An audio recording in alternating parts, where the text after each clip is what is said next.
जय श्री हरि, जय श्री विष्णु भगवान। आप सभी का मेरे चैनल में स्वागत है। आज की इस पावन वीडियो में हम जानेंगे और सुनेंगे अधिक मास में आने वाली अत्यंत पुण्यदायी और दुर्लभ पद्मनी एकादशी व्रत कथा, इसका महत्व, पूजा विधि और क्या दान करना चाहिए, व्रत के नियम और इस व्रत से मिलने वाले अद्भुत फल। भक्तों, पद्मनी एकादशी को अत्यंत शुभ और पुण्यदायी एकादशी माना जाता है। यह एकादशी अधिक मास यानी पुरुषोत्तम मास में आती है, इसलिए इसका महत्व सामान्य एकादशी से कई गुना अधिक माना गया है। ऐसी मान्यता है कि श्रद्धा और नियम से पद्मनी एकादशी का व्रत करने से सारे पापों का नाश होता है, भगवान विष्णु की विशेष कृपा प्राप्त होती है, सुख समृद्धि आती है और मनोकामनाएं पूर्ण होते हैं। तो आइए सच्चे मन से भगवान विष्णु का स्मरण करते हुए इस पावन कथा की शुरुआत करते हैं। बोलिए जय श्री हरि।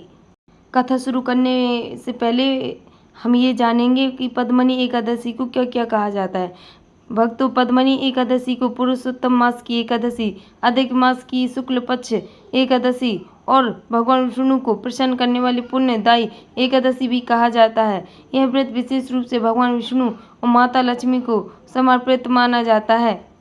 भक्तों, अधिक मास को पुरुषोत्तम मास भी कहा जाता है। यह महीना भगवान विष्णु को समर्पित माना जाता है। मान्यता है कि इस मास में किए गए जप, तप, दान, पूजा, व्रत और भक्ति का फल कई गुना बढ़ जाता है। इसलिए इस मास में आने वाली पद्मनी एकादशी का महत्व बहुत अधिक माना जाता है।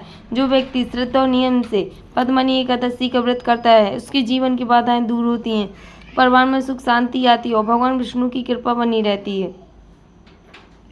आइए अब हम जानते हैं पद्मनी एकादशी का महत्व। इससे भगवान विष्णु की पद्मनी एकादशी से करने से भगवान विष्णु की कृपा प्राप्त होती है, मनोकामना पूर्ण होती हैं, परिवार में सुख शांति आती है, पुण्य फल की प्राप्ति होती है, दान पुण्य का फल अधिक माना गया है।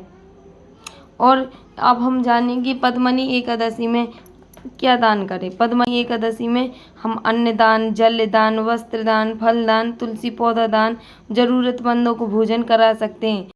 पद्मनी एकादशी को सात्विक भोजन रखें और अगर आप व्रत रख सकते हैं तो वो अति उत्तम होगा। आइए अब हम बढ़ते हुए चलते हैं अपनी कथा की ओर। कथा शुरू करने के पहले हम बोलेंगे जय श्री हरि। बहुत समय पहले एक पराक्रमी और धर्मप्रिय राजा थे जिनका नाम कृतवीर था। उनकी रानी का नाम पद्मनी था।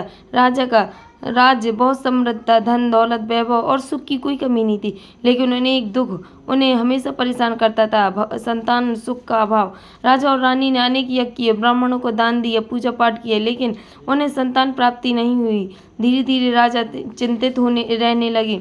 रानी पद्मनी भी अत्यंत दुखी रहने लगी, लेकिन उन्होंने भगवान विष्णु पर विश्वास नहीं छोड़ा। एक दिन राजा ने निश्चय किया कि वे वन जाकर तपस्या करेंगे। राजा और रानी दोनों राजमहल छोड़कर वन में चले गए।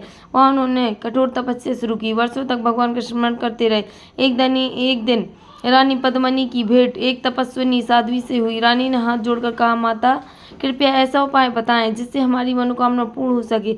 तब साध्वी ने कहा, हे देवी, अधिक मास के शुक्ल पक्ष में आने वाली पद्मनी एकादशी का श्रद्धा और नियम से व्रत करो, भगवान विष्णु की पूजा करो, रात्रि जागरण करो और दान करो, इससे तुम्हारी मनोकामना अवश्य पूर्ण होगी।